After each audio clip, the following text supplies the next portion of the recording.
Hey everybody, welcome to Life of Dad. Happy Father's Day. It's the day after Father's Day when this comes out. Thank you so much for joining us. This is our podcast. It's all about dads, and our mission is celebrating and supporting dads, and that's what we do here. My name is Tom Riles. I'm your host. I'm here with two comedians and great dads from the Nashville area. That's Mike James. What up? We got Lee Kimbrell. Hello. I've got 3 kids. Mike has 2 kids. Lee has baby at home. And you all are like the 4th host of the show. You give us so much great content before the show starts. So we're going to get into it right now. We put a prompt out to the Life of Dad Facebook group. What did you have to do as a kid that your grandkids would never believe? What did you have to do as a kid that your grandkids would never believe? And we got some responses. Lee, I'd like you reading the first one. You all right with that? Get it. We got Caleb Richmond coming at us from Alton, Illinois. He said he would drive the farm truck to Texaco and pick up scratch-offs in Copenhagen. I was 8 years old. What's Copenhagen? Copenhagen's dip. It's like smokeless tobacco. Yeah, driving at 8? 8 years old. Which is fun because at that point, the person working at Texaco is in on it as well. Yeah, it's fun. It's also illegal. It's like Richmond's parents went down there and were like, "Hey, we're going to send a boy down here to buy us a lip every now and again. Just be cool with it." Jeez, dude, 8? Yeah, that's really wild. Mike is 40 something. Yeah. He doesn't know what Copenhagen is. Yeah, I've never heard of Copenhagen. Neither do I. Green flag. But Caleb knew at 8. Yeah. Right. Let me get. He might have known at 6. He was just buying it at 8. I want to know if Caleb was throwing in a lip on the way home every now and again. Might as well. Yeah, hey, catch a buzz at 8 years old. Dude, driving is crazy. Probably got a second shift to hit, you know? Yeah. 8 years old. I was driving pretty early. We had a little farm down in eastern Kentucky, and my pop taught us how to drive a stick shift, this old little beater truck. But I was driving just around a field with, nothing to run into, no pedestrians walking across the street. I think I was like 10 or 11 the first time we started doing that. But 8 years old, whipping up to the gas station to buy some scratchies and dip is next Think level. about the car. Think about the cars that were behind the tractor. Yeah. Like, dude, you already irritated behind the tractor anyways. Yeah. And then you see an 8-year-old driving it. You pull up and it's a little like, kid dude, what driving are you doing, like this. Man? Oh, I'm losing it. Well, who wouldn't have had a problem driving behind him is our next guy, Mike Sager Sally, because he was also 8 years old when he was buying cigarettes for his mother. So they might have all been going together. Yeah, I think so. We used to be a proper country, man. Was this from Alton, Illinois as well? Yeah. No, we need children buying more tobacco products for their parents. We got to bring this back. Yeah, listen, I'm not new to that, but I'm just the driving part is what threw me off. Driving the tractor. I know.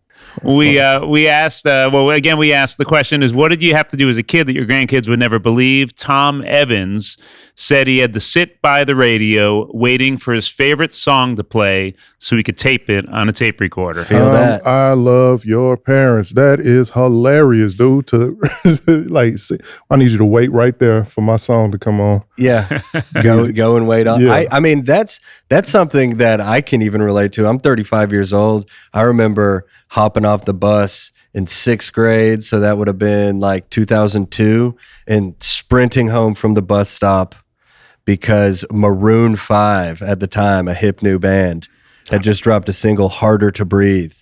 And it was in the top 5 on 104.5 The Cat for like a month. And I would come home and record it on a little cassette thing. It sounds like something from 85 years ago. You did that every day?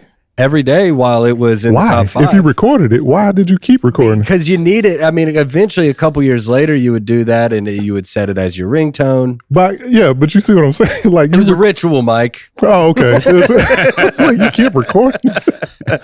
No, yeah, that is kind of nice to not be able to have everything at your fingertips. Yeah. You know? Yeah. You have to wait times. You have to wait for it. You have to be at a specific place. Makes you appreciate it more. Yeah. Tommy Evans. I feel like I made it in college. I started burning CDs in college. It's a little brag right there. And I would go to parties with CDs that I'd burnt, like, hey, DJ, you want to put this on? And then I always brought pretzels to college. So it's a college party. So I would have pretzels in one hand and a burnt CD in the other. Hey, oh, yeah, anybody want some music? Or pretzels. Or pretzels, yeah. What's up, guys? How we doing? Let's get this party started. It does not start until Riles gets there, dude, with the pretzels and the CD. He knocks on the door at the party and opens it up, and it's Tom with like 5 homeless guys behind him. I brought my pals. I brought my friends. Let's turn up. That's so funny. Oh, that rules. Got one coming in from Hamburg, New Jersey, from old Dan Schneneker. Yeah, Danny Schenker. Dan. Sorry about the last name, but Dan, he would wait for his parents to get off the phone so he could use the internet. Oh, yeah, I remember doing that. Feel that. Mm-hmm. Or if you're on the internet and someone calls. Oh, yeah. Yeah, that was the worst. I remember those days. We got dial up. I think it was like sophomore or junior year of high school. That's where it kind of came through and that was a huge deal. But you're waiting for 20 minutes just to get online, and then one phone call. Yep. I never understood, why did they have to make the sound so horrific? Actually, why couldn't it? But you miss that sound now, though, right? Yeah. It's very nostalgic now, but like it seems like it could have just been like just something, elevator music, right? Or like nothing, or just nothing. It just doesn't go through, but it just sounds like a robot having a heart attack. It's just, it's just like the worst sound in the world. And then your mom's mad at you. You know? My gosh, dude. The dial-up days. Gosh, we used to have it so good. Jacob gives us another memory. He's writing in from Iowa, Hiawatha, Iowa.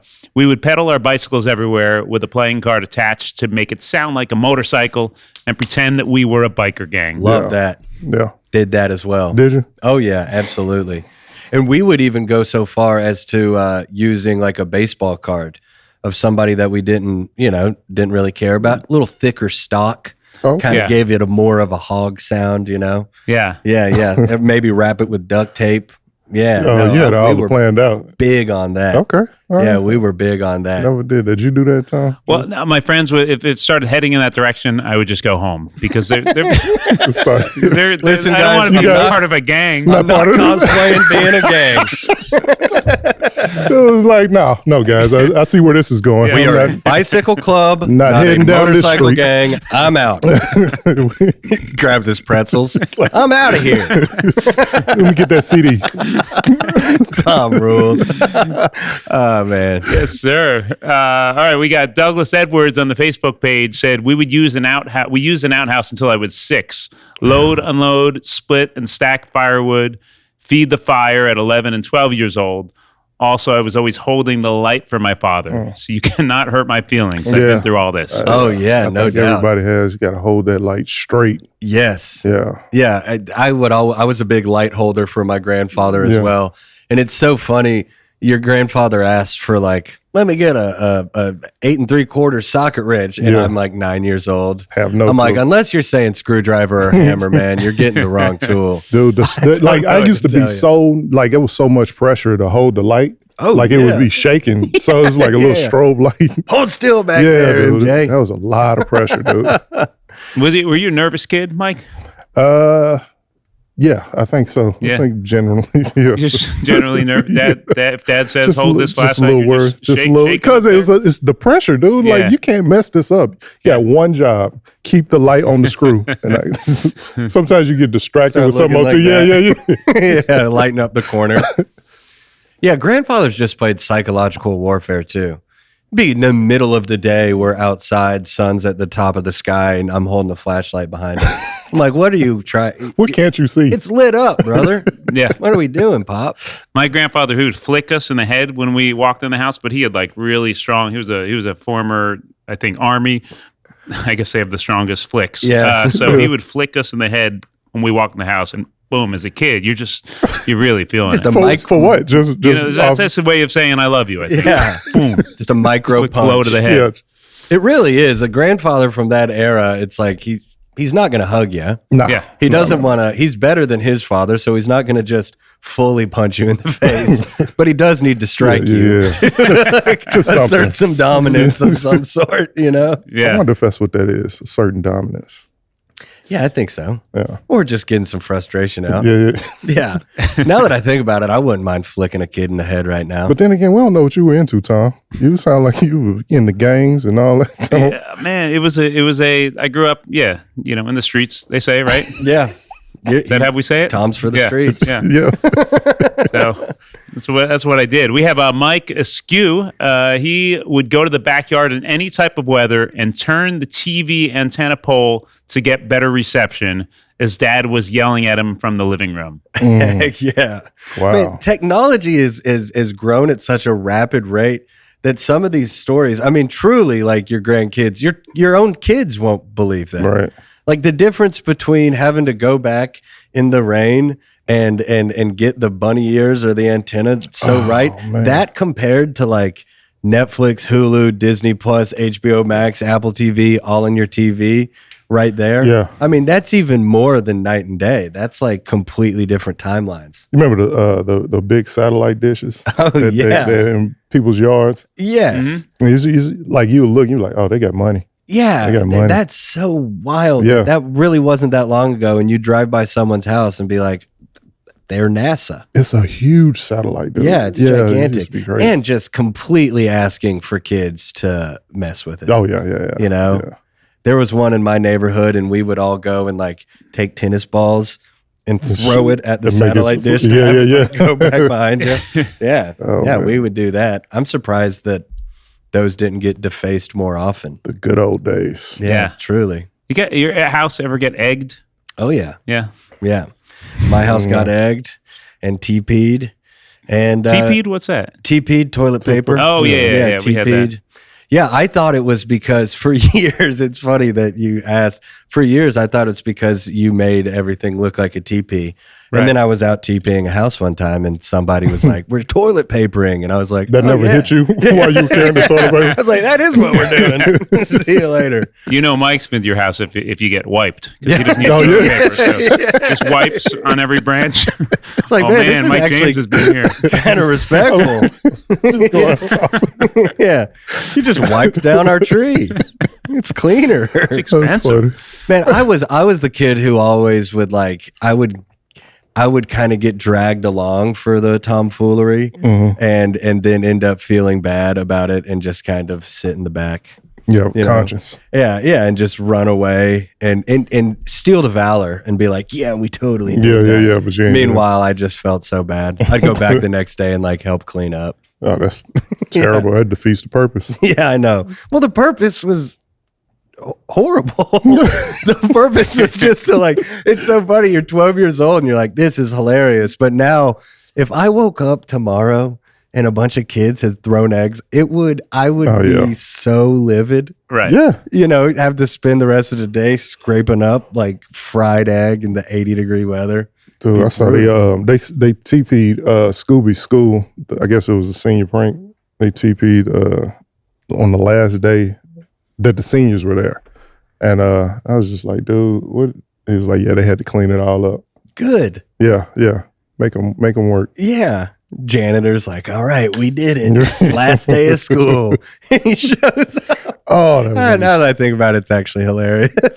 It rules. Our senior prank was we went, high school have, the board out front on the board, the sign with letters that Marquee. say happy graduate, Yeah, the yeah. marquee. But at that point, it was just, there were individual letters in there. So we changed the letters, me and my friends, to something else. But I felt so bad the next morning. I snuck back and just fixed it. Yeah. So before anyone woke up, everything was back to normal. Have a great year, seniors. He goes and buys letters, and it's like, sorry, in the Yeah. bottom right-hand corner. Oh, man. Well, I was just envisioning just time in jail. Everything I'm doing, I'm trying to avoid that. Yes, you would not survive in prison for a harmless senior Oh, prank. my gosh. Dude. Well, dude, our senior prank, some kid like really went above and beyond. We had, looking back, very gross and kind of unsanitary, but in our cafeteria, there were like big vats of condiments, like barbecue sauce, hot sauce, ketchup, and some kid went and put like laxative in the ketchup. Yeah. And at that point, that's like chemical terrorism, Sure. you know? Yeah, and yeah. it like wrecked a lot of people, and he got in serious trouble. Really? Yeah. Yeah. I can see that. He made like like 50 kids like Yeah. crap their pants. Again, now I'm saying it out loud. It truly rules. Yeah. It's like a great prank, but no, not a good move, man. Well, they give him life. Life. Yeah, prison? he got life. Yeah, he got life for that. He went in there, man. The X-Lax con.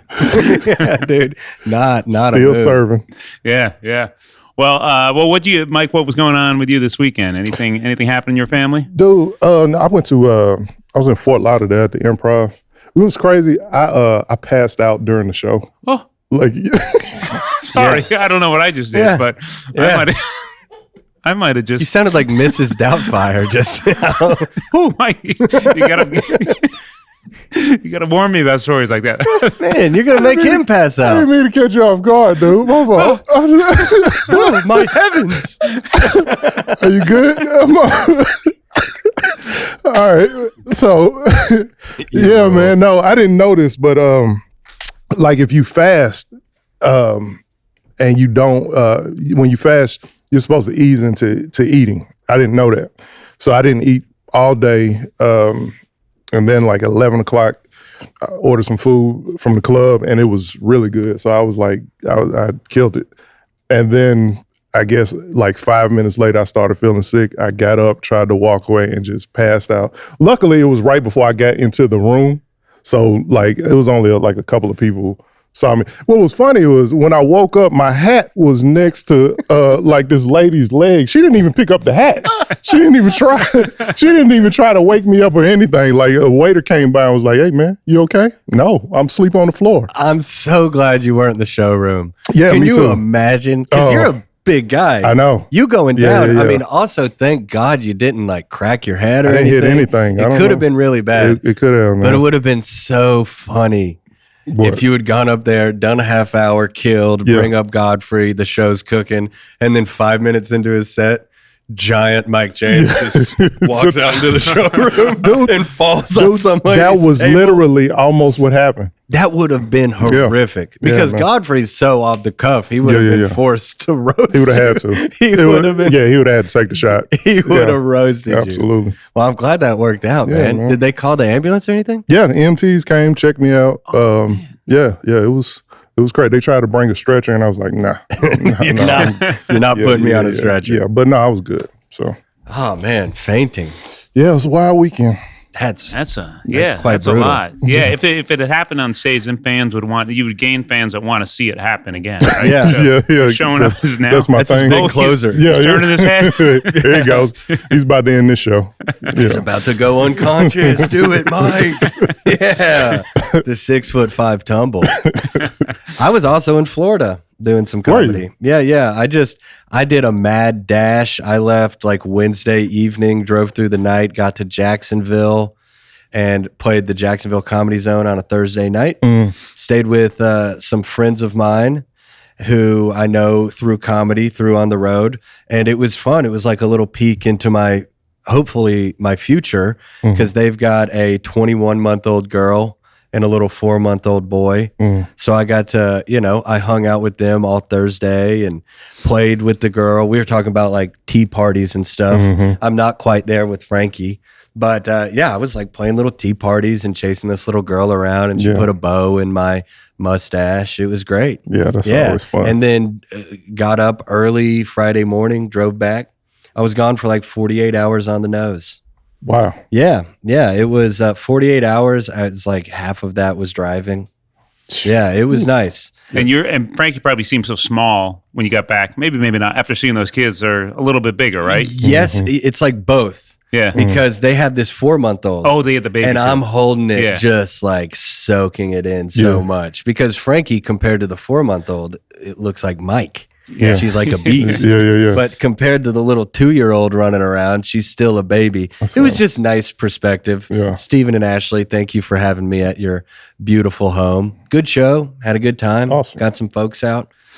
Handed out some of those cards. Yeah. Yeah, got some new listeners, man. Dope. nice. Yeah, it was fun. Yeah. That's awesome. Yeah. So if you found me down in Jacksonville, thanks for coming, and welcome to the podcast. Yeah, man. Yeah, it was Heck great. Yeah. What you get into? Well, we had a pretty chill weekend, just in town here. But there was something that happened last weekend that I want to kind of share with you guys. So this is, remember last week we were out in California and we were going to this like 5-star resort where I was the MC of this big event full of millionaires. Now, before we arrived, we stopped at In-N-Out, loaded up on some food because food was going to be expensive at the resort. And I knew my daughter, my youngest, wouldn't eat the fancy dinners there, so I got her an extra cheeseburger from In-N-Out.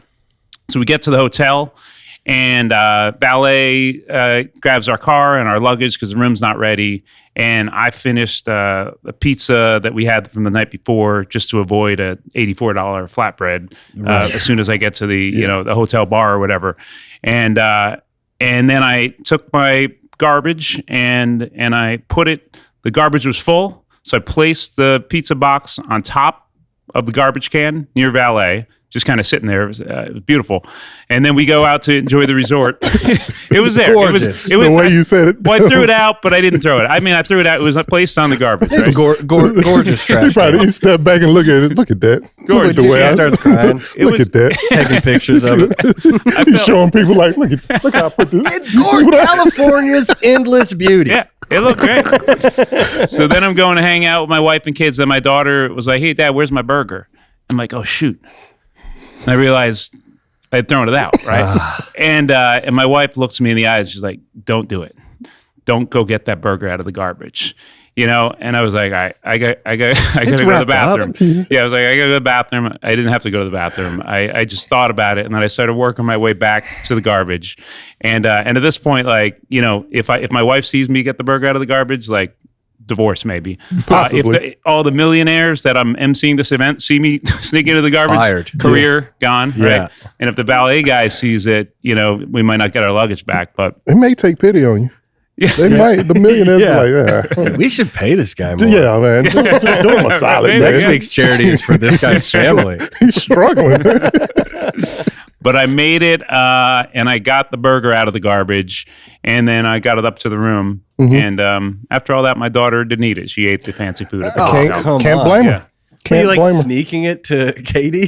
She wanted it. So she wanted her burger. And it wasn't in the garbage. It was sitting on top of the garbage in a box. She's is my like looking argument. at it. She's like, there's flies on this. Yeah. No, you don't got to explain it to me. I would eat it. I'd eat a garbage burger in a heartbeat. I wouldn't. Yeah. But that's me. I think I think I'm bougie like that. Yeah, call me Yeah, fancy. yeah. Sorry. Don't want to eat your garbage burgers. But is it garbage if it's just, Mike, if I made you a burger, a great burger, and then I placed it in a box and laid it on top of a garbage? It's garbage. I'm not gonna eat it. I'm not. Once it touches the can, it's done for me. God, man, that just reminded me of something that happened last week. Frankie is now like mobile. She's not quite walking, but she is just ripping around the house. Yeah. The pit, the baby cage, the playpen. Nothing's keeping her. What was once a beacon and a symbol of her freedom and independence is now just, she sees it as a prison. Yeah. So now the move is you take her out of the pit, you put her on the ground, and she's just kind of off. We've baby-proofed everything, and you're just keeping your eye on her. And I was in the kitchen, and I was loading the dishwasher and doing some dishes, and she's behind me. And I look over after taking my eyes off her for about 15 seconds, and she had like gone over to the trash can, pulled herself up on the trash can, and was just chewing on the bag. Oh my gosh. Chewing on the little trash bag that was coming out. So I was like, all right, well, we're not going to tell your mom about it. I'll just say it on a podcast. Yeah. If it's on the rim of the garbage bag, that's not garbage, Mike. I would agree. Tom, we are really Katie, we are what's eye to eye up? on this. Tell me something. Yeah. I'm with you. I'll say it was a- Tristan. What's good? Am I tripping? Situational for me. It's a pretty fresh trash bag. There wasn't like drippings coming off of it or anything. It was, it was just like lavender scented plastic that she was chewing on for a second. It's not ideal. No, But no. We got to strengthen that immune system, boys. That's true. But I don't know, man. That garbage burger is just really But it wasn't garbage. not. Yeah. It was, like, I don't know, man. And it Like, was his. It was fully wrapped up. Garbage Well- style sounds like something that you can order from In-N-Out. Honestly, It does, though. I'll do an animal garbage style. Make that garbage style. Yeah, I'll do it animal style. Wrap it up, throw it in the trash, give it back to me. I'm gonna feed my daughter. Oh, that's a tough one. Mike, do you take the 5-second rule like real? Are you counting down? You drop food. You looking at the 5 watch? seconds. 5 seconds. Will you pick it up? All right. So it's a lot of factors to that. Let me see where I'm at. Environment. Yeah. What kind of food is it? Is it what's that word you used last week? Viscous. Viscous, yeah. So yeah, you're not like scraping up soup off the ground. I still hate that word, but if it's slightly viscous, yes, no, because then it's picking up grabbing stuff. stuff. Yeah. But if you drop a Cheez-It in your kitchen, you're crunching that. Cheese, you can get it. There's a couple more Cheez-Its in the bag. Yeah, that's true. I could let a Cheez-It go. Yeah, I'm not going. Right? I mean, I get it. I'm not going to trip off. Where do you draw the line? Like if you dropped a plate of spaghetti, would you scrape that onto a plate? Like get a no, just stay on the ground and just like I guess this is where I'm eating. Yeah, Lucy walks in and you're just licking up marinara sauce off the ground. I'll tell you, this just reminds me of what happened yesterday, just in the kitchen. This is how I'll answer your question. It's kind of not the right anscer, but like it's funny you asked me that. I was making eggs yesterday, and we get farm fresh eggs, which I think is a good thing, right? Cock-a-doodle-doo. It was a little cock-a-doodle-doo because I like cracked an egg and then I throw it right in the frying pan. And I'm like, I just killed something. Huh? And it was like, it smelled. There was blood in there. There was all of it was happening in my frying pan. And I was like, and that was garbage to me. Yeah. Yeah. Sorry. Well, I would. I would hope you would throw that away. Yeah, man. It's like a half-cooked chicken in there. Well, but then I thought, it's like that's the line. Am I just making chicken? Like, are you just making chicken? Well, that's what you crack. Yeah. What the Rock called it liquid chickens, like eggs. So technically, yeah, you're making. It was like a philosophical question. It was a lot happening. Chicken sandwich. Yeah. Oh man. Oh man, yeah, we've got these little like rice cakes that Frankie's a big fan of. Oh yeah, where she can chew on them and crunch them and get used to biting and stuff, but the saliva just gooifies it pretty much immediately. So they're like this big, couple inches long, and she will eat half of them and then just presumably just throw them over her shoulder. So they're kind of all over our house, and I've seen her like find one and just kind of go back and just picking up where she left off. And I let that ride. Sure. I let that ride. Yeah. I mean, you're not going to be able to check everything like the babies do. Definitely not. You can't cover her entire life with pool noodles, Yeah. She's gonna catch a couple lumps out there. Well, all right. So then put yourself in Tom's spot. You put a hamburger on the trash, right? You go back up. Are you going to give it to Frankie? Yeah. Again, a wrapped hamburger in a box on top wrapped of in a box. Half wraps. If you get that in it, it's kind of half wrapped. Oh yeah, so there is part of the burgers exposed. So the air's getting in there, that trash air. But there, that's what I'm concerned with. And there are a lot of ballet guys around, so there's a lot of traffic around this area. So there's maybe body odors. There's a lot happening there, right? But I would, my wife wouldn't. It's a similar situation to Tom. I would, and Anna would say no. Yeah. And then Frankie would not care. All right. Yeah. I'll come out and say that I would give my daughter a trash hamburger. What would you eat out of the garbage, Mike? Nothing. Nothing. That's where I draw the line at the garbage. By the way, I'm not gonna. If you need guys bringing me a burger, I'm good. don't. Yeah, I don't. Eat it, Mike. Yeah, no. It's got a farm fresh egg embryo on top as well. Oh man, Mike, I'm making eggs. You want to come over? No.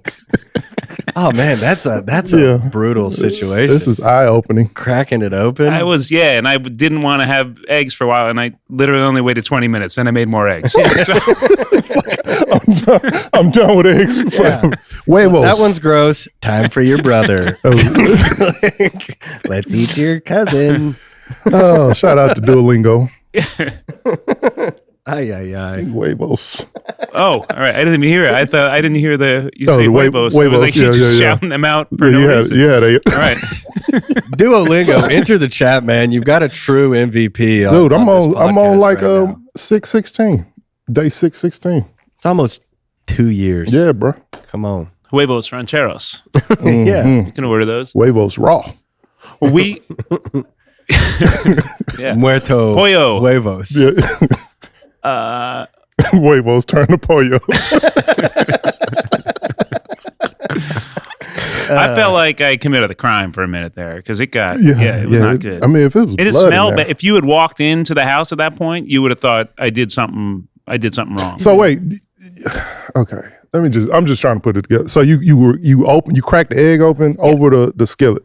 Yeah, I don't know about you, but I don't inspect the inside of an egg before I drop it in. No. So you crack it and it's in the skillet, but then it's much more than an egg. Right. So immediately you're like, no, I'm tumping it. You could smell the second because it's like the second it hit the frying heat, pan and the heat, like it smelled wrong, and it looked wrong. Feathers are burning, and I kind of got rid of it, and I settled myself, and then I had eggs. The feathers are burning. He cracks it open. It's like, that's brutal, man. Oh man, dude, I don't know. Where'd you get your eggs from? A farm. I think they say it's good to get them at a farm. This is a Jurassic Park. Cooking little raptors. Yeah, Michael Myers knocks on the door and delivers his eggs. When I was getting them, they did warn me. They're like, these have not been washed. Which we got means these they out last of the longer. trash. Yeah. Right? Yeah. Which is, Man. I got them out of my friend's trash. Yeah, All right. yeah. But they were whole. Yeah, that's Anyhow, so let's get into some of our comments from the episode last week. If you guys are right with that. Yeah, let's lock And it then in. we're going to bring our Please, first man. guest out here in a little bit, Yes. which I'm excited about. Yeah, I'm excited. So thank you again for everyone watching and listening, and the comments on Spotify and on YouTube have been phenomenal. Keep on bringing it. Leave those reviews on Apple Podcasts. On Spotify, Don Shu said, my first comment ever left on a podcast. My sons are 30 and 26. They both have one child. I've been absolutely thrilled to send them your podcast that is so supportive and uplifting to fathers. Thank you for making my sons feel heard and appreciated. This grandma loves the show too. Come on. Thank you so Don much. Shu. Thank you, Don. That's the whole point of the pod. Yeah, man. yeah. I Is make a appreciate dad that. feel a little seen and supported. And 30 and 26, getting after it. Yeah. One kid each. That's Probably fairly young. I Mhm. don't know. I'd imagine so. So if you're Don Shu's kids, welcome to the party. awesome. Yeah, Holler in. that's awesome. Yeah, thank And you. we love having the grandparents watch too. Like my parents or grandparents are Yeah. watching each and every one. Oh, you yeah. know? Yeah. I know your parents are as well. Every Monday morning, Mike is shooting me a text. Yeah, Great pod. That's Great, awesome. great episode. Yeah, Loved that it. is You're getting awesome. so good. Yeah. That's I'm getting what's some hearts on Facebook from things that I post. He's right there. He's my guy. Mike yeah. Kimbrell. Yeah. Are y'all friends? You say y'all We were are friends. Yeah. Yeah. But his mom still know. She, Still know you that. know, I try, I keep sending. No, I haven't sent Yeah. once. I'm just kind of, I'm not trying to. She rescinded the request. Yeah. Oh, Yeah, she's gonna make him. that's earn it. understandable. Yeah, You she's know, gonna I make put him it earn out there a couple days. He didn't accept. Yeah. Moving on. Delete. We can all get together for breakfast sometime. I'm cooking. Ah, great. Over on YouTube, we have Tora Bar 25. Hey, can we please mention Lee's awesome showcase set Yeah, man. on Nateland? Dude. Yeah, man. That Come was on, really baby. that was really good, dude. Thank you. Yeah, man. Thank you. Yeah, I was very pleased with how it came out, man. I know Tristan put a ton of work Yeah, man. into all this Nateland stuff. I think it looked really good. It sounded good. I was pleased with how it came out. And you guys know it's like nails against a chalkboard watching back anything that you've ever done. I can't do it. You watch a set from 4 months ago and I hate it. it feels like you're watching a different person. Yeah. And but even with all of that and all of like the kind of nerves and anxiety that comes with that, I got to say that I was pretty pleased with it. I'm proud of Good. it. You should be. And thank you for saying that. Yeah. Go watch it if you haven't seen it already. It's on the Nateland YouTube page. Yeah, it's really good. Getting Yes, some sir. love. Congrats, man. Yeah, Thank it you. was awesome. And we have Nate Taylor 07, who's a big fan of this show. And this was a comment on your special, but he comments on our show every week too. Hilarious. First time I've seen your comedy, Lee. Next time you're at the Zanies, count me in. So, Come on. Awesome. Come on Father's Day. That's right. Yeah. We Yeah. got the Nashville's Funniest Dad show at 3, and then I'm doing an All Stars at 6:30. Oh yeah, well, hopefully you're there. Yeah. Hope you saw it. Hopefully you're there. June 24th, you can come and check me out as well on Wednesday in the lab. Oh, sweet. Boom. Yeah, come Which check show it is out. that a part of? That is it's a new show that we are starting up. It's I'm there with you. It's like a hybrid open mic showcase. Yeah. So I'm hosting it, and it's gonna be like bucket draws with also booked comedians. Think the Kill Tony show, but like nicer. Love it. Yeah. Not cheesy or corny. I'll still go up there and do some razzing, but it's like no one's gonna be the butt of the joke. Yeah. It's fun. It's like an open mic where after your set, I just go up and kind of riff with you, throw you some tags. I'm looking forward to really that. thrilled. Yeah, it's going to be very that's fun. gonna That's be awesome. fun. Did I see every other week on that? Every other Wednesday. Okay. So the first one is the 24th of June, and then I guess like July 8th and July something. But yeah, it'll be good. I'm very excited. I'm very pleased that they asked me to do that. That's awesome. That's awesome, man. Yeah, Come check it out, Nate. Good stuff. Yeah. Yeah. Also on YouTube, Austin Adams shared a little story. So for our first child, this is based on last week's episode where we talked about childbirth and such. For our first child, my wife and mother-in-law were going to her regular scheduled doctor's appointment. At the end of the appointment, they tell her, okay, we'll see you in a week. But then my wife said, wait a second, my due date was a week ago. They look at her records and they realize that they must have misread her due date. So they tell her to go to the hospital now, but to eat something first. So my wife calls me at work and says, it's baby time, but meet us at Olive Garden first. Imagine my panic and surprise and confusion. Yeah, when you're here, you start a family. Dude, Come on. I give you some of that. Not bad. That was all right. Not bad. That was pretty Olive quick. Garden, when you're here, Yeah. you have a family for the first time. That was good. Oh man. I mean, a week after, are we attributing Olive Garden to this? Well, the doctor, I think it was a mishap on the doctor. The doctor forgot their due date, basically. And said, then realized their due date was a week past. So they said, come to the hospital now, but first get something to eat. But first, fettuccine Alfredo. That's what I'm saying. So was it really the Olive Garden that induced her? Right. Yeah. None of it was very urgent. It felt like the doctors were like, "Oh yeah, actually, you're having a baby today." Silly me. Go get some unlimited breadsticks. Breadsticks are fire. Yeah. Oh man, I do salad love too. Olive Bottomless Garden. salad. Home run. A little zuppa Toscana. More of a soup guy myself. A little who? Zuppa Toscana. What's that? Okay. It's an Italian soup, an Italian wedding soup. There's some kale in there. There's some ground beef, perhaps some sausage. It's excellent. There we go. Oh my God, It's a hearty, creamy Italian style soup featuring Italian sausage and a rich broth. There's some kale in there, a little bacon, potato. It's really everything I like in a soup form. It is slop. Yeah. Which Slop. we have gone over. I'm a fan of the slop. Clearly, Yeah. you're eating out of the trash. I would can. eat that weird egg that Tom made. I think so. Extra protein.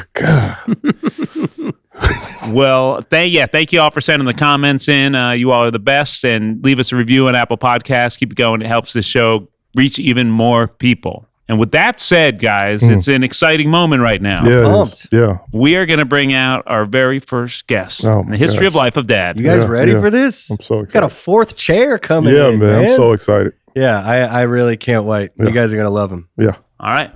Well, you just saw a little magic there. Now we have a fourth chair. So we're so excited to bring out our first ever guest on the Life of Dad podcast. I know. Big news, man. This guy has been a top-notch dad for a long time. Now he's a top-notch grandfather.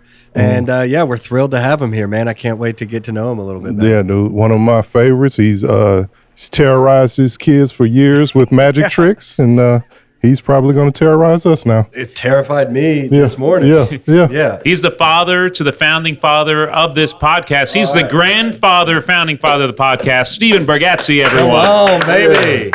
Welcome to the Welcome to podcast, it, brother. man. Welcome to the community. I'm the first one. Yeah, man. First guest ever. Yeah. That's It's a awesome, nice man. chair, huh? This is a nice It's chair. a nice leather It's chair. a gift. Yeah, you get to bring it home with you, man. Good luck with the loading and If I unloading. can have another guest, I'll be the only one that's faith in taking the chair. You also get your own baseball card for being our first guest. You made it.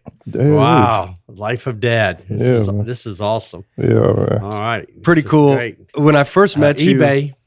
Yeah, there it is. Throw an autograph on it. He'll pull it out from behind your ear. But when I first met you in a green room, I greeted you the same way I greet every Steven, because my brother is a Steven. And I shook your hand and I said PH or V. Right. And because my brother is a Steven with a PH, that's right. And you're a Steven with a PH, that's so right. It was an automatic trust. It's to get into heaven, it has to be the PH. Agreed, man. To change that, they're going to go B. Go to the other door for a while. At least wait a while. Don't know what to tell you. In here, dude. It was different for me. So when I met you, Nate introduced me to you. So like from the South, I can't call my friends' fathers like by their first name. It took me a while to be able to call you Steve, but I mean, like once we became friends, then Mr. Bargatze. Yeah, it just felt weird just saying like, "Hey, Steven." That's my friend's dad. Our first meeting was awesome. Yeah, we did stuff all day. Yeah, that was a good time. Where was it? At Nate's house. Yeah. Oh, okay, excellent, man. Yeah, man. I saw you. Well, I was the audience warm up on Greatest Average Americans. I saw you in the crowd with the family, and then I also brought my kids to see your show. I think it was at Temple Baptist Church. Yeah. That was, I think, around December, but that was leading up to your you were kind of working out the act. I was playing around, but also just doing a favor for the youth. Nate, all of us went to that church, and it was the first really kind of non-Catholic church we were attending, and as a family. So it was it's a neat place. Still holds a good place in my heart. It does. The power was out when the show, and our friend John DeToy was there, and Paula, but the power was out. We didn't know what was going to happen. Mm-hmm. Nah, I love it. Yeah. That's awesome, man. But so Steven's special is out now on Nateland. Oh, wow. Yeah. Shot it at the Franklin Theater. I saw it. It was, and yes, I did. I saw it early. Hey, listen, I know people. Yeah. I know. I made some calls, and I checked it out. It was really, really good, dude. I appreciate it. I enjoyed it. And I have not seen it, and I can't. I won't. I can't watch it. No. I'm right there with you. I'm right there with you. Cannot do it. Yeah, I hate doing it, but I mean, yeah. I was just saying the same thing about my showcase set. Yeah. It is so cringy to watch yourself back, Yeah. But I did see yours, and it was fantastic. Oh, well, thank you. Yeah. I appreciate that. Thanks for saying that. The Franklin Theater is where you shot it? Yes. How cool is that venue? It's awesome. And I've done several things there before too, but I did tours for a while in the vaudeville. So I would go back to all these old vaudeville theaters, and they're really neat because, I mean, sometimes like, Houdini played there, and they would say, well, Houdini illegally cut this trap door in this floor. It shouldn't, he had a sign saying he would never do it, and then he would do it and leave. Yeah. Wow. And, but so I'm used to that kind of theater.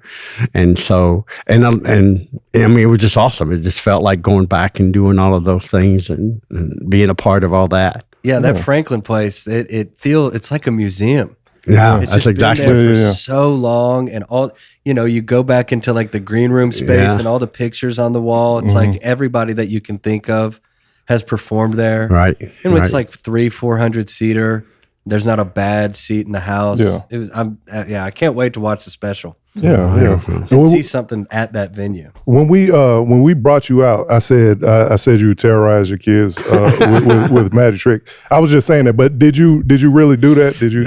Well, I made Nathan eat garbage and stuff. I listen to agree with. I'm not. I mean, people. You wonder if it's bad. All my kids survived and that stuff. I felt it helped their immune system. Yeah, and stuff, and it makes. And also, you're not thinking it through. Yeah, I'm just bougie. You rather eat the chicken that he doesn't wash the eggs that came out of a chicken's butt. No, I wouldn't eat that. And that's just as close as off the top of a garbage. I'd rather eat garbage than chicken butt stuff off of it. So I don't. It don't make sense. I follow that logic, It does not. It's a chicken, though. So what? It's. But I want some details around the garbage that the kids were eating. Just like that. Well, the big thing, if you're dads and you got kids, first of all, you got to eat their garbage. If I'm buying that meal, we'll eat. Well, by God, somebody's eating the rest of that hamburger or something. So you got to eat all of their food. Mm-hmm. So you kind of become immune to eat with a little slopper on it and all that stuff. Yeah. Still, it's chicken tender. I paid $4 for. We're eating it. Somebody's eating it. I'm eating the tail. Yeah, feel that. No waste. Yeah, we never had the 5-second rules. There was no rule. You pick it up and eat it, unless it's gum. The rule of I'm not chaos. dumb. Yeah, you're just okay. You shouldn't have dropped that. Eat it. But I think it's going to. It helped them to get through the pandemic because we ate that. There you go. The immune system was strong. Yeah, that makes sense. That checks out. It checked out great. Just to go back to your special, how long did it take you to put that hour together? It's my whole life, and it's kind of really what it is. It was hard to decide on what to do. Do I go back to where it all started? And that's kind of what I did in the special in the beginning.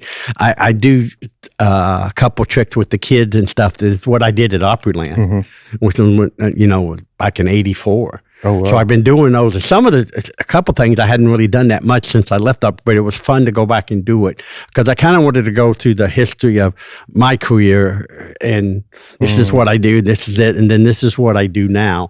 And then I even talked, I do the straight jacket of death, which is how I fed my family. Really? I mean, it was just, it's a stupid bit, and I apologize, but the world, it was very vaudeville. They loved it in Europe and England, and it took me all over the world. Just people wanted to see it, and it's not even a trick. But I was an Andy Kaufman fan as a kid. Wow. He was good. So when I'm young, he's then doing the clubs, and he would do all this crazy stuff. And sometimes when I would do the B-roll clubs and things, but you'd have to go Monday through Saturday. Nobody's showing up on Monday night, Tuesday, and Wednesday night. Like they used to make you go in though, and you'd work for a few of the workers, fans, and just people hung out, and you would do stupid stuff and play around until you got to the weekend and you do your best stuff. So I thought, Andy Kaufman, I go, you know what, I want to get in a straitjacket and not get out. And I wonder how long they will watch it. That's the bit. Yeah, 4 minutes if you want to know. But it all started with the very beginning. I don't want to give that away, but there's something happens in the very beginning. That was the only thing I had, and it was very funny.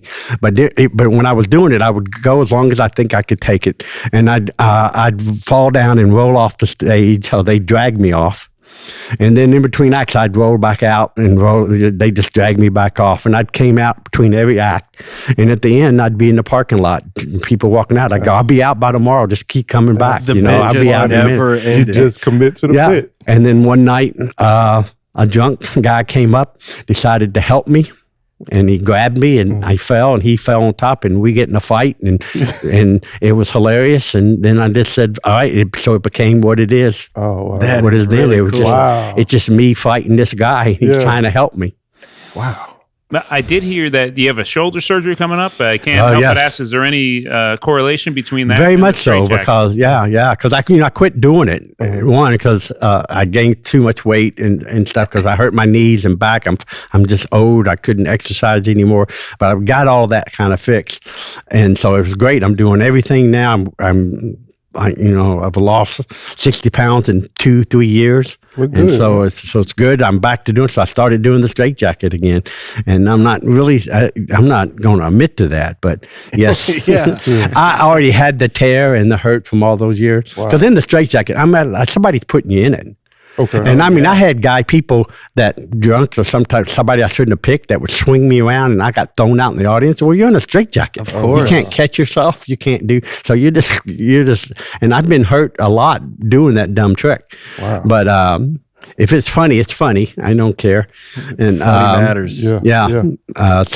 But I'm not positive because it was pretty soon after starting to do it again but my rotator cuff tore, and I thought they wanted to do surgery right away. I said no. I had too many shows. Because life is life. Yeah.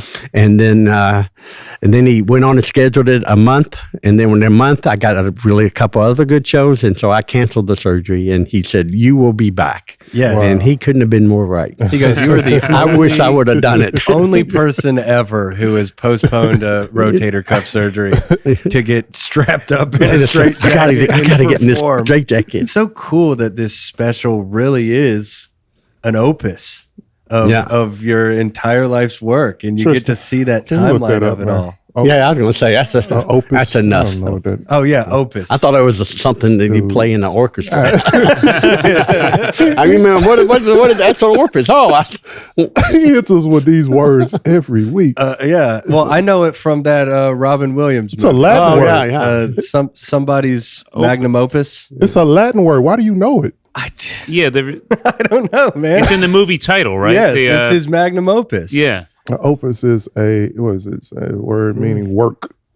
wow. It's Your life's mostly work. to denote Yeah. a significant artistic or musical creation, and it's like when we put something on tape, my showcase that just dropped. That was your opus. Wow. But see, that's the thing is that it was like I'm not trying to take anything away from it, but it was like it was a year of work. You were trying to It was 10 satiate. minutes of new jokes that I wrote Right. about being a dad, and I'm proud of it. But this special out in a minute. Satiates. Right. It satiates a lot of people who need entertainment and laughter and wonder and awe satiated. I agree. But it's very unique that this is several decades worth of stuff. Yeah, Right. That's, And it's like, as comics, if you go up and you bring back an old joke, it kind of has this new energy to it. Yeah. Where you're like remembering it as you're saying it. Yeah. And it feels new again. And that just had to have been Right. so fun to go up there. But that's such a difference in my generation and yours, because I was even told by my manager, don't ever do television, don't do certain things, because we were told, like, and if you ever see Jay Leno's main act is still doing the act he did when he was at club.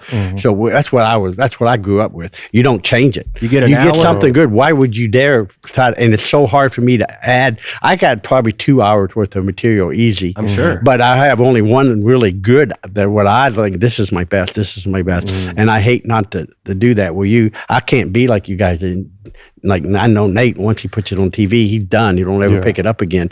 That's why I kind of wasn't too excited about this special, because I'm going, I'm not dead yet. I think it should come out when I die. And yeah, for sure. And even more so than just a joke, like an act, a magic trick. That up. really Trick? Yeah. But that really does. Once you see that, it kind of does take the steam out of a little bit. I understand the apprehension of wanting to put. But that I really think my act is I on purpose. Like you like Andy Griffin. I mean, we're all Andy Griffin. Oh yeah. You can watch the same act. You can watch him every day. You know what him and Gomer's going to say. You know it's coming, and you laugh every time. Yes. So with me, different than with you guys, I think, or most comics and stuff. 85% of my act, or 90%, is me working with somebody. right. Yeah. So I'm bringing them up. Yeah. So that changes every night for Yeah. me. So it makes it exciting and fun for me. But I also think that people like to watch that. And Absolutely. I wanted to be like an Andy Griffin. You can watch me perform. Like I've seen him 5 times. Yeah, I'm doing the same trick. Yes. But this time, Little different flavor. I'm putting a plunger on people's heads and they're sucking things out. And when I have you and it's on your head, Yes. it's going to be It's way like- different. right. Than It'd be harder to get off. Yeah. And that's Yeah. exactly what I want. Yeah, that makes the person the subject as opposed to the focal point, the star, as opposed to being just about you. That's That's Were you surprised or not surprised when your son ended up wanting to be a performer as well? No, we were thrilled. Yeah. And See, what an odd thing. yeah. Most people, their kid wants to be a traveling stand-up, and they go, God, Yeah, I don't want my kids to be besides that, yeah. anything besides that. Oh, we got his report card. When he was in, and you better be funny, kid. he went to Western. He fell bowling. I told my wife, "How do you fail bowling?" I mean, there's nobody can fail bowling. And he said, "Well, he was trying to do comedy." I don't mind putting money into that. Yeah. So we tried it. We helped you in the Second City and all of that, and it was definitely not a right fit for him, which was great. Yeah. Improv, it's hard because you got to do what they do. Sure. You're giving your comedy away to somebody else to control Yes. the material, and clean or dirty, it's in other people's hands too. So he was smart enough to move to New York and did that, and we supported Nate the whole time. I mean, helped very much financially and everything while he was there. But I had friends checking on him. Yeah, I knew, I wasn't going to pay for him, and if he's laying in bed and staying out and doing whatever he's doing, not working. Right. So Yeah. they would go, he's out on the street. I saw him he's barking on this corner. I knew that he was doing that. He was walking dogs. He was working too. So as long as he was doing it, we were willing to do everything we could to help him to That's get that. awesome, man. That's so you awesome. you made it work, and I guess that kind of allowed you to have a little bit more faith. You're like, hey, this is this is like a valid thing to do for a career. Yeah. And as a father, it's so good because Nathan does what I do at a higher level than I ever could have reached. Derek, my son, was a missionary in Uganda, and he has like 4 kids now. Derek is awesome. But there's not a lot to do in Uganda, so they have children. But he's a principal of a school now, for a private school. I got involved in education, and he's doing what I always felt like I should do. I feel like, wow, we should all be in the ministry or doing stuff like that. So he did. Abigail is my daughter. She worked in the VA with soldiers, and I was very involved with Armed Forces Entertainment, and she's such a special person on that. So she was great. Incredible mother. Abby's dope, And man. she started working with Nate, which is not the smartest thing for her, but but Nate needs her, whether he knows it or not. Yeah, he needs somebody I to think he tell knows her. it. Yeah, Somebody's got to tell you no. Yeah, You're an yeah, idiot. yeah. That's Abby will wrong. tell And her. Abigail Yeah, will tell she would. everybody. Who that. better than your Definitely. little sister? Yeah, She's man. chomping at the bit to say you're an idiot. Yeah. That's awesome.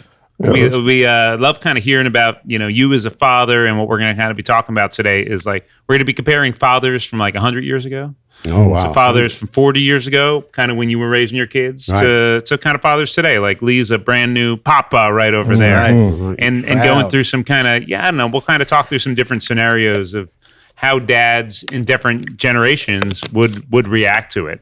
So, I have 3 kids. Oldest is 16. Then we have a 14-year-old and a 11-year-old now.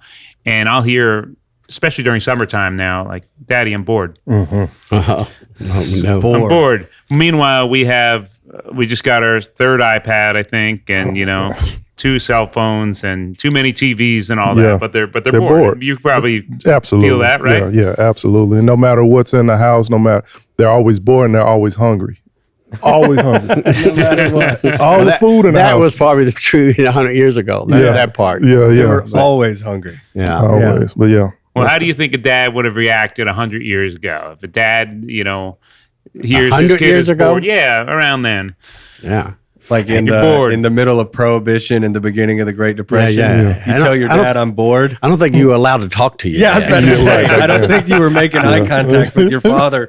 And if you said I'm bored, you probably got 5 across your lip. Yeah. Or send you right out with an axe to do some work right away. You're bored. You won't be bored. I don't know what different did. I'm a practical joker kind of guy and like to do certain things. My dad has hit me with a closed fist in the mouth Wow. 3 times. I deserved all 3. But that's how he reacted. Accountability. I love it. Yeah. Hey, you know One what? time I put a pan of water over the door and I was going to chase my sister in the house. And but I didn't think. So I used a big old cast iron metal pan. It would have killed her. And He's like, this will be funny. I thought she'll get all wet. I never thought about the I'm going pain. to Wile E. Coyote my sister. So I ran in there. I ran around to do it. And when I did, he had come home early and he was walking in the door. So it's about to hit him. And luckily I yelled. Stop. And he stopped, but it hit him on the shoulder. Ooh. And he just looked, it was his left shoulder, so he was free with his right hand to walk over and just knock me out. And, but then I got the reason why it could have killed, and I could have. Yeah. And one time when she was asleep, she's a sleepwalker, my sister. So I thought, poor Cindy, I terrorized her. I go, what she did, you couldn't hardly wake her up. In the morning, she's like the worst. And at night. So for years, I would move her during the night. I would get up and pick her up and drag her in other rooms and put her on the couch, on the floor, outside a couple times. And she always thought, they had talked for years, I was a terrible sleepwalker. She's probably finding out, no, you wasn't. You didn't sleepwalking out. It was me. You just asleep hard. That's all. But I saw this new product on TV called Nair. And so I thought this would be good to put it in her eyebrows while she's asleep. And I did it the day before her first day in high school, in a new high school. Yeah. This is comedy gold. That's what I thought. And they fell off when she got up in the morning, and she thought she had cancer. I remember that. And my mother drew eyebrows on her with a pencil, made her go as a prostitute to high school. My father took so they get to the bottom of it. What is it? It was this stuff here. I just heard about it in there. And he put it in my head and rubbed it in. And all my hair, just chunks fell out and everything like that. So that's how he would have. I don't think you could do that today. You'd have to have therapy for the kid. Yeah, but that back was then, it was an eye for an eye. And that was your first magic trick. Yeah, it really was. It made your eyebrows disappear. Luckily, the monkeys were very popular, so I wore a toboggan like that. One of the characters on the monkeys did. I go, that's who I am. God, naring your sister's eyebrows. I'm still sorry for that. I'm just brutal.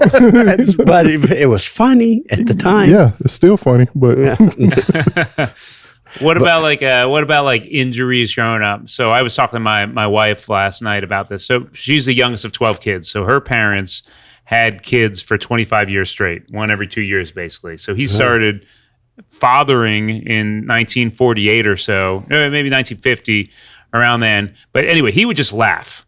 If his kids got hurt, he would just laugh. Yeah. And that was his, because 90% of the time you'll be fine. You want to make sure they're breathing, but yes, it's all. Our family still to this day, if we see somebody fall or anything, you okay? Oh, God, that was hilarious. I can't believe it. Hear that. I made Nathan play a whole basketball game with a broken thumb. And he kept going, Dad, and I go, just get out there. You all right, pull it. that's why he shoots like that. Yeah, that's what he does. And I just remember him going, he too wanted to play. He was going, it's all right. I said, get out there. And then my wife said, we got to take him to the hospital and everything like that. And the funniest thing was, he was just going, it's fine. And the doctor comes back in and goes, it's broken. And immediately he went, I told y'all it was broken. What kind of a parent you made me? I made my grandson Caleb, Abigail's boy. I made him get back in the game. He had a broken ankle. Oh wow! You can do it. Just stretch it. He's like dragging his leg around. Yeah, we just, you just didn't think if it was really broken, you couldn't walk. Right. Yeah, that was just life back then. Yeah, there was no real injury. Rub dirt on it. Walk it off. All right. Yeah. Yeah. There is something to that, though. It's like you said.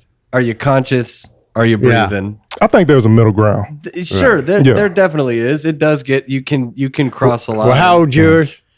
8 months old. Oh, you still got ahead of you. But Little wait till tiny when they baby. fall and cry. If you cry too, you got to act like you got to go get up. You all right? Let's go. Let's 100%. I did that with my son. 100%. With Nunu, I just followed her around and now she doesn't know how to fall. Oh. She falls like no hands, nothing to block. She doesn't know how to fall. Dad, there's something wrong. Yeah, I thought I was helping her, but sometimes you just gotta let them figure it out. If you act all scared, then it's 10 times scarier That's to them. exactly You just gotta right. go rub that off. Yeah, you're all right. Get back out there. My wife and I were just laughing at this because she's just starting to stand and trying to walk, and every time she falls, a couple months ago she'd fall. And we'd react, and then that would freak her out. Yeah. But now, every time she falls, my wife and I both go, yeah, Yeah. right. That's awesome. So it's It doesn't look good awesome job. to the neighbors. Yeah. Clapping, they're knocking their kids down she and bonked clapping. her head on the coffee table. Everybody's like, "What?" Yeah, I know. So we were laughing, thinking about in the coming years, she's just going to be walking around at the pool and make eye contact with me and just take a pratfall. I'll be like, all right, had a girl. She's bleeding on her head. Y'all got to give her a standing up. Did I do good? Yeah, exactly. I know. We're waiting for that first real injury because it is inevitable. She's gonna. It's the worst thing you ever go through. That's what I'm hearing, man. So She many gets that different first goose egg. Yeah. Derek, the middle son, was with my wife's sister and stuff, and he got hit in the head with a golf club, and he had a hole about the size of a silver dollar just in his head. You could see his skull when you wipe the blood off. You could see his head brain thing. and you're just sick to your stomach. I just remember, so I went. Now they're going to sew it up. They just stick needles. And they made me hold him and everything. And what do you say? Yeah. I mean, what do you do? I remember they wrapped him in a sheet like a mummy to hold him, and I had to hold him while they did this. But I remember right before they did that, my wife came, Carol, from work, and was there, and I just said, I don't know if you should go in there, and if you do, I go, don't look at it. You know, whatever you do, because you're going to freak out. And I mean, you're holding on to that because by then it's a little numb. She can't go. Oh my God! So had to prepare to do that. Nathan fell off a cliff. Oh yeah. When we were little, I was working at Opryland. Yeah. And had to go. At Nathan a couple times went to the hospital. Once I had to show up. I showed up as a clown into the hospital. Oh yeah. And it's a true story. They wouldn't let him. He was in an ambulance. Yeah. And I pulled in the same time, and they held the ambulance up. They go, there's some crazy clown out there. I'm his dad. They left him. They didn't know. It's a clown trying to get this kid, man. Sounds like a horror movie. But people think all that stuff it's all true. It's what happened. Oh man. Yeah, we're just waiting with bated breath for the inevitable first injury. So with Nunu, she has shellfish allergies. Okay. Oh, really? How do you find that out? I had to go get her tested. Now during the test, But it had to be one time she ate. Are she you did. feeding her shellfish? She ate some crab one time, and she was like, "Oh, my mouth is itching." So my wife was like, "I think we need to get her tested." We gave her Benadryl. So I took her to get her tested. When they test, they have to scratch the back. Yeah. They do the back. Oh yeah. And I had to hold her like she's hugging me. Yes. I have to hold her so they can do it, and she is. It's not once. Oh no, it was like 30 times, Yeah, and yeah. she's screaming, and like the look that she's giving me is like, like, why are you letting them do it? allowing That's this to Oh happen? man! And I told my wife after that, I was like, "You're gonna have to do that next time." Yeah. I can't do it no more. It was rough. Yeah. No, man. it's horrible. Yeah. I know. What about driving back then compared to now? You know, now you got the safest car seats in the world, right? But back when I was growing up, man, Even as infants, they didn't have. nothing, right? No, why would you put it? No. Would mom just hold the baby, or what? Would Yeah, a lot of times, if they were really young, she was in the front seat and she was holding her. Yeah. And then when they got big enough, you put them back there and they crawl all around and everything. Yeah. Throw a helmet on them. Yeah. That's all it is. Just if they get in trouble, they need to shut them up. You just hit the brake a little hard. They hit the front seat. They're all right now. A little brake check. I got you. I got your attention. You probably had the dad instinct of, if there was a sudden braking, did you put your hand up? Just in case someone came flying up towards the... Just in between the crack in the seat. Just in case Yeah, you don't want that absolutely. to happen. I can't remember if I've told this on the pod already, but my brother and I didn't speak at all in the car for years, not a peep, because when we were really little, my mom was tired of us being loud in the back, and she told us that if we talked or made noise in the car, she would get distracted and wreck the car, and we would all die. And we could all die. Yeah, and she was like, so you got to be quiet back there. We're all dead. She never circled back to tell you that was Brother, just. we were like 8 years old, 6 years old in the van with our Aunt Kelly. We drove from Lexington to Louisville. Didn't Never make a say a peep word. That's for funny. 2 hours. And then she calls my mom, her sister, and it's like, what is going on with these boys? They're like, They're not boys. yeah, exactly. She's like, they're well behaved to the point where it's strange. Scary. And then my mom started laughing. She's like, they think that they're gonna die if they talk. It's like just mental warfare. I don't know if the two are related, but my parents wouldn't, no seatbelts, and also sometimes they would just take the seats out when we were traveling. So we had full play area in the back of That's this awesome. Astro I wish van. I'd have thought of it. We also had, all four, I have three sisters, we would all projectile vomit while on road trips. So, and only if we were like, as soon as, I think it was all mental, because like if we would drive to Massachusetts and if we drove past our high school on the way, which is like 2 minutes away from our house, we're throwing up at that point, right? And so my parents had a system down. We each had a little bucket. We get into the car with our buckets, and then we just throw up the whole time. My dad would just slow down. My mom empties them out the window, and then back on the road again. Road And we're trip. vomiting What's for the 4 bucket hours. for what? Oh, you throw up in the bucket. Oh, throw up. Pass it to mom. She dumps it I out thought- the window. My dad slows down. Pass it back. Vomit. Everybody good? That was every All right, road go. trip. Let's go. You make eye contact with your sister, and you're like, "All right, let's whip it." My turn. I used to have to go. We just stopped and pee. We're not peed again until you go. Here you go. Pee in that bottle. Yeah, yeah. There was a lot of times you get sprayed on the neck. You go, you got to hit the bottle. I think the biggest fight in the world. I go, quit moving the car. That was that. All heck would break through. Then Abigail came along and it messed it all Did up. that soften you up? Oh my gosh! Yeah. I mean, Abigail owned me, still does. Yeah, and yeah, stuff, yeah. though. But you know what? What happens with a daughter is they become 13, and it is you still can love them, but your wife can't. Okay. They just can't get. They will not get. And I will say, daughters do come back. But That's what I heard. There's a time where you think I'm going to have to choose between them, and one of them I'm going to have to let them go. Yeah. And, my daughter turns 13 in December, so now I'm a little you're nervous. just into it. It's just nothing. It's right. But there's fun ways to do things. I mean, Abigail would her and my wife Carol fight, and Abigail slammed the doors. And go in a room and lock the door and someone let me in and stuff. So I said, I go, do it again. You're done. And she did it again. So I took the door off the hinges and put it in the attic. That's wow. And it classic stayed there for move. 2 years. Wow. Because I was too lazy to go back up there and get it. And I could have gave it back. And I'm going, I'm not being good. I thought I earned my door back. But she didn't slam that door anymore. And, Slamless but door. Derek and Derek mostly would they'd already come. They wore her out. They come Really? and act like they're knocking on the door. That's Abigail. And stuff. But I wouldn't even. And it was really funny because also when Nathan was young, the going to the mall was just starting.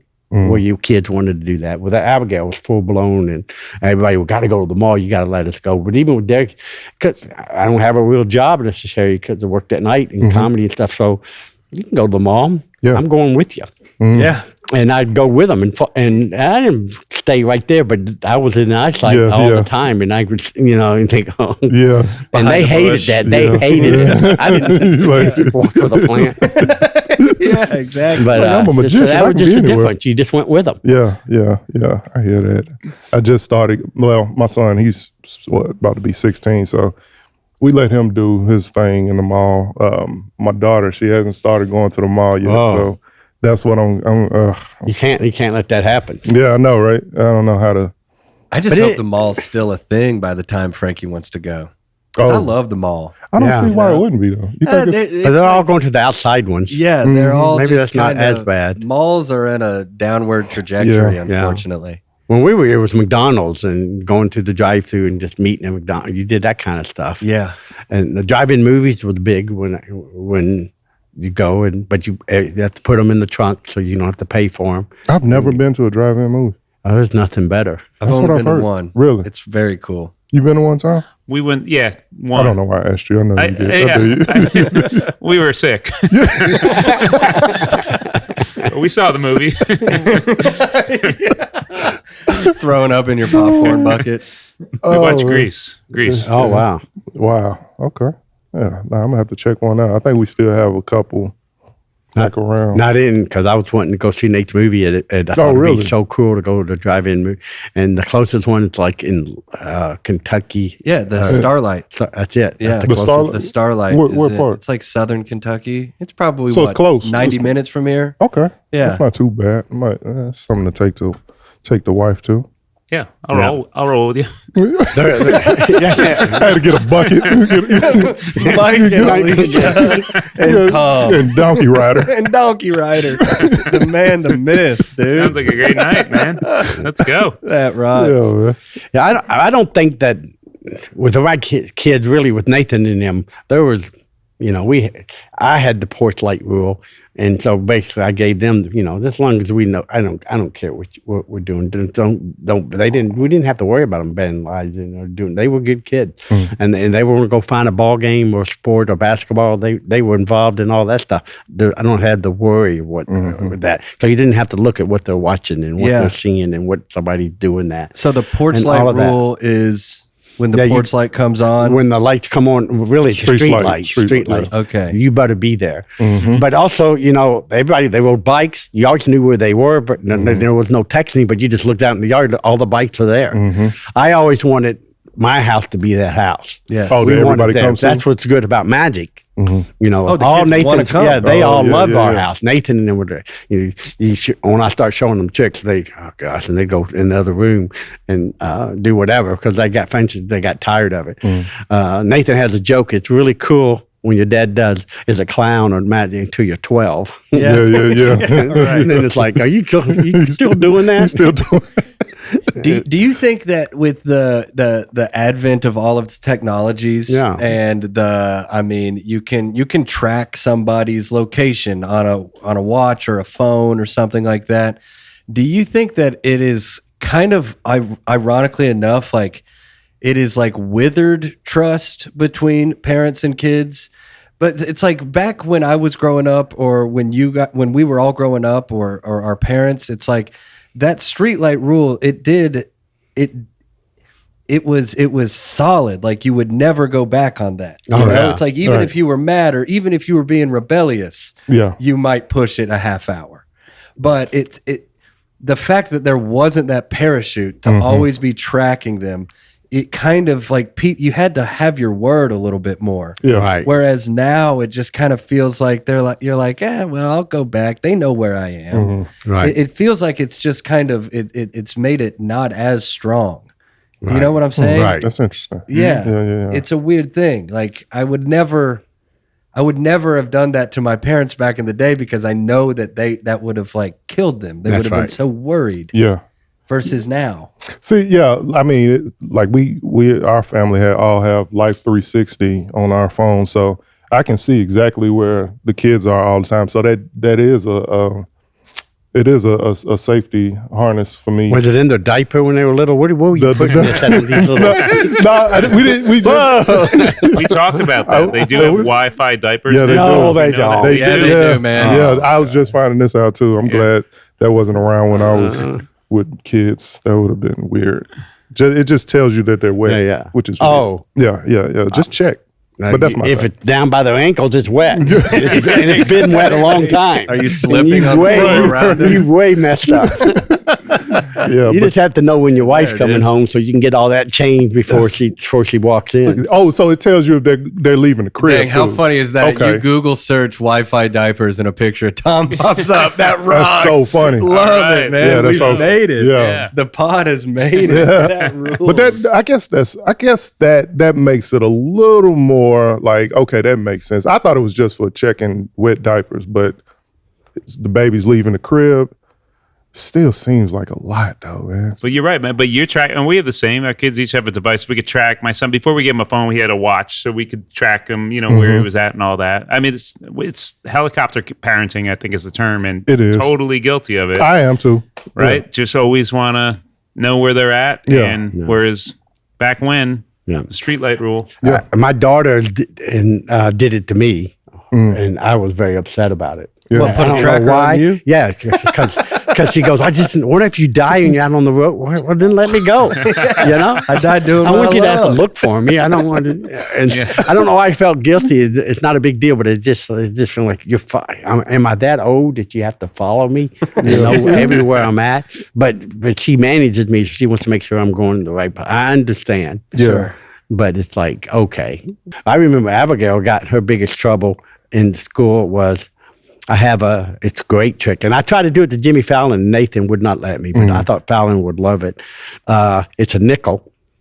And but the back of it's got a plunger in it. So when you squeeze it, it shoots water about that far, and it'll hit them in the eye. Yeah. And so you go, look at the year. What's the year on that nickel? When they look, you hit them in the eye with it. Yeah. And because Fallon was making fun of me being a clown, I was going to go, here, look at this nickel. I go, we don't use flowers anymore. It's the nickel. Yeah. And so I thought that would have been, but Nathan would not allow me. But Abigail somehow, without me knowing it, took it to school and did it to her teacher. That's hilarious. And but it was on her. The teacher had glasses. Oh.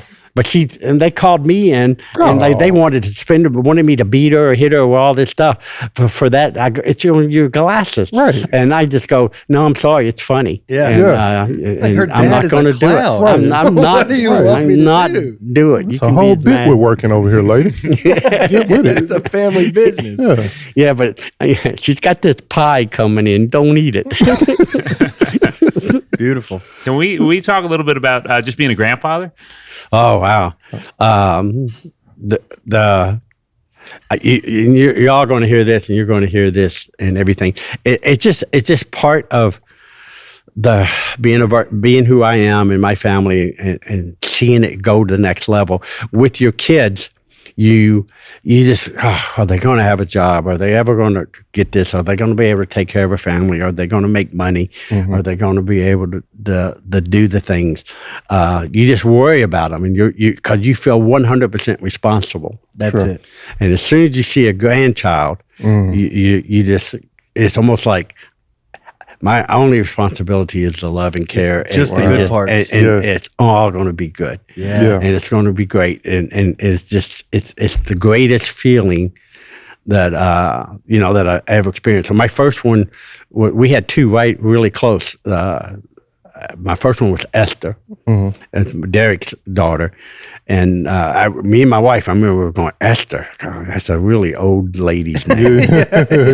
And we were like anything but Esther. Yeah. And but then as soon as we saw her, I mean, we just went, Esther. Yeah. It's the most beautiful girl. name in the world. And Esther will always be at my first. And then with Caleb, and my youngest is Skylar, and my daughter adopted him. Yeah. And he's a special needs, but just a special kid. Yeah. And God definitely put him in our family and a part of our tree and all that stuff.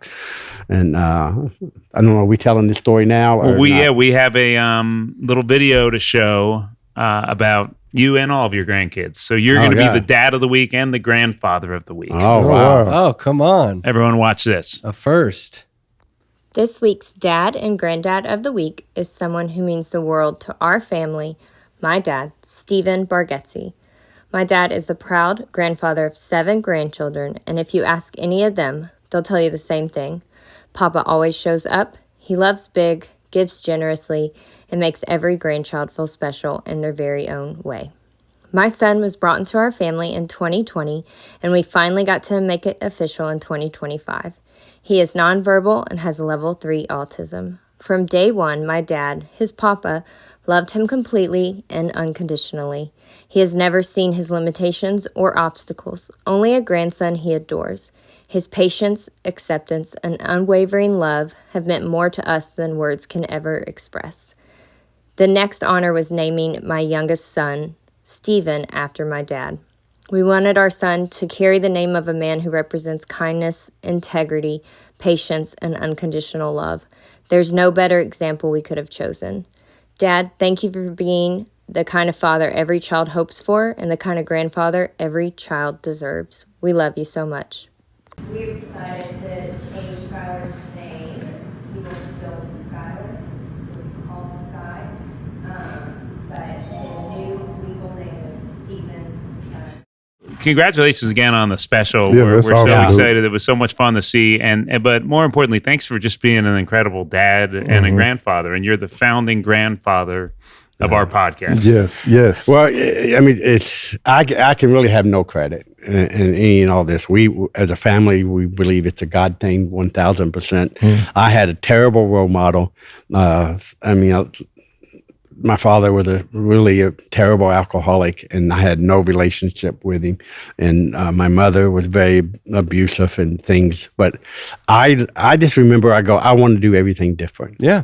And so I think I'm better because I was not them. I knew what it felt to have the other side of these stories. Yeah. And I go, I don't want that for my kids. So I started traditions, and I do things different in our family because of what I had to grow up with. Yeah. And so it made, I think I was a better father. And now I see Nathan and Abigail and Derek, they're better parents than I was. Yeah. Yeah. And stuff, and go back to the granddad. That's what's so good when you see your kids parenting your kids. And I remember one time, Abigail, I started, my mom would use Santa Claus to punish me.